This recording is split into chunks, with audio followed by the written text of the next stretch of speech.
Don't forget to like, share and subscribe to my channel and hit the notification bell button for my future videos. Thank you.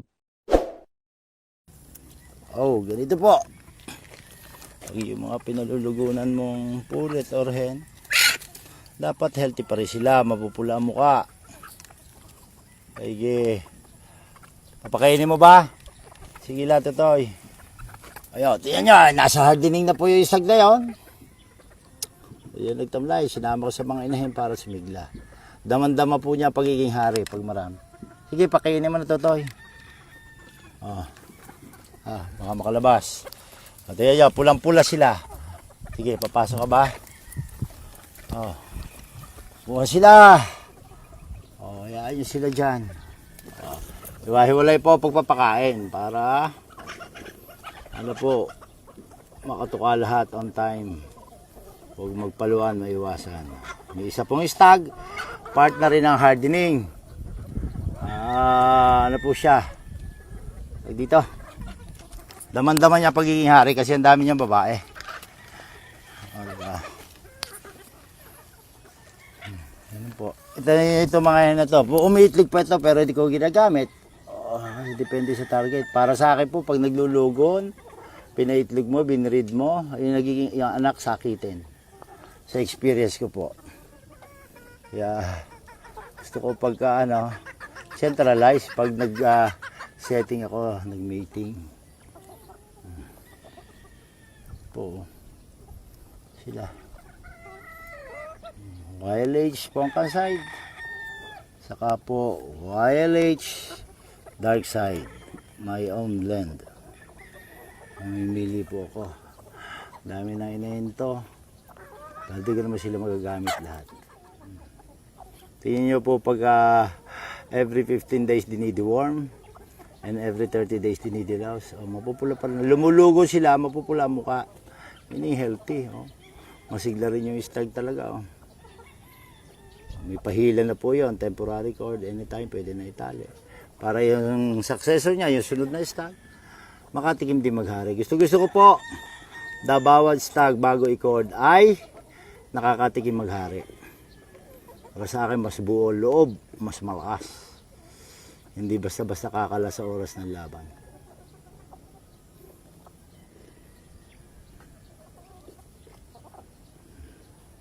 Kaya pakalat lang to yung pagpapakain para makatuka lahat.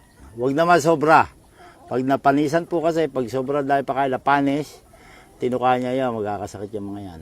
Unang-unang mayayari, hindi magtutunaw. Doon na po natitrigger ang foul cholera. Gamitin ko po, mas gusto ko pong gamitin yung pullet or yung hen na nalugunan na.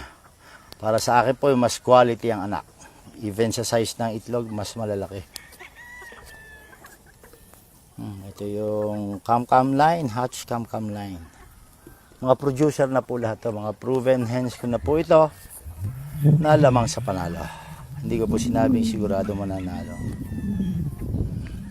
Ipili pa po ako dito kung alin ang gusto kong palabasin. You're a breeder.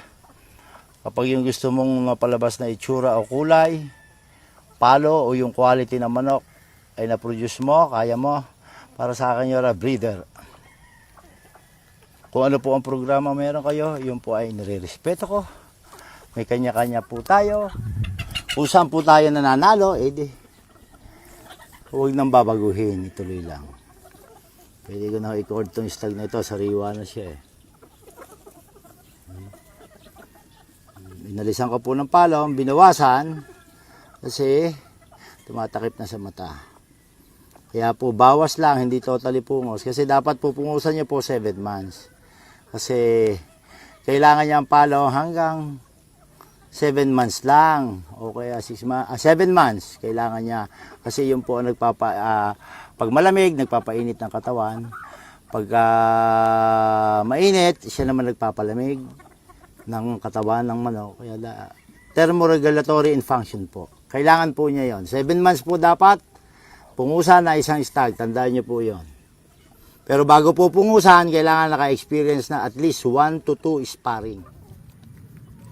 The following are pullets going 6 6 months old, 6 and 7 months old. Wala mo ka. Kadidiworm lang, kadidito. Kaya lang. Hindi pa po dapat gamitin sa breeding. Dapat po pagpulit para quality ang itlog at isisi. 9 to 10, 9 months salang mo na siya, pero 10 months mo gamitin talaga para pusa nang nagpapakasta. Mahirap po pinupwersa. Nasisira po sila kasi pag ayaw magpakasta, papaluin ng broodcock. Pati broodcock na apektuhan, nagiging salbayo pagka sumablay yung kanyang pagkasta. Mainit ang ulo, kaya dadala niya yung ugaling yun, namamalo ng inahin. Minsan tumakasta na, papaluin pa niya. So, dapat gano'n. Hindi po pinupwersa ang pagbibreeding. Mahirap po pagpwersahan dahil nakakasira po ng materyales. Tatatayo siya yung pulot nila. Tingnan yung balikat niya, nakaprotrude yung left and right, para ibig sabihin pulong-pulo ng lakas. Ito yung dark side na ito.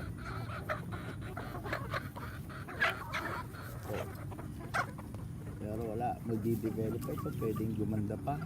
Pero pag ganito yung age ko, hindi na ito magkakasakit kahit pa bumagyo, unless nagutom o na palo, nasaktan. Kaya po, igugrupo mo yung magkakasinlaki. Always group them according to size, not according to age. Kapag marami kang paglalagyan, paglaki po ng paglalagyan, mas gusto nila. Era po yung siksikan, overcrowding. Lakas pong sumira nun. Naman ako yung mga galapaluan, ayaw ko nun. Wala, hindi may iwasan. Kaya pag bibigay ko ng pakain, dapat pakalat. Kaya ba lugar? Ganda ito, itong grupo na to, mga 25. Kinuha ko yung isa kanina umaga kasi naglungkutin, walang saktan. Ganun po usually bibigay. Diba, mga 2 months pa ito bago i-breeding. Kailangan ko ng delousing, deworming ito. Try nyo po yung Eurolibo. Paggamit ko as liver tonic, maganda resulta sa akin, kaya pula-pula yung mukha nila. Maganda rin sa feathers.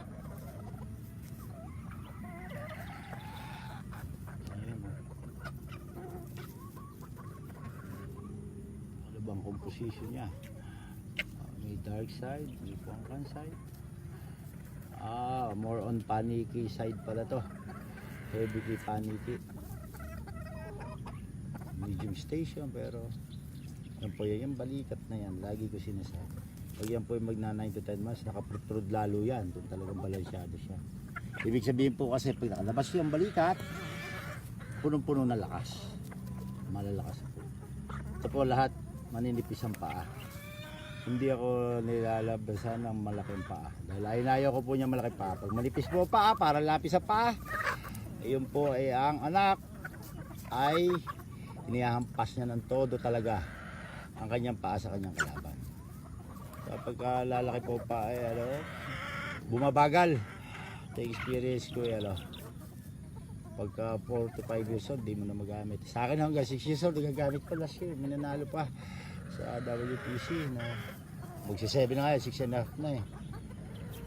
Na dark side, gulang, pero nagamit ko pa kasi malipis lang ang paa. Kung gumulang man, magdagdag man naman laki ng paa, konti lang. Huwag na yung parang matigas na talaga paa. Standard ko po yan. Kung ano po yung standard ninyo, o anong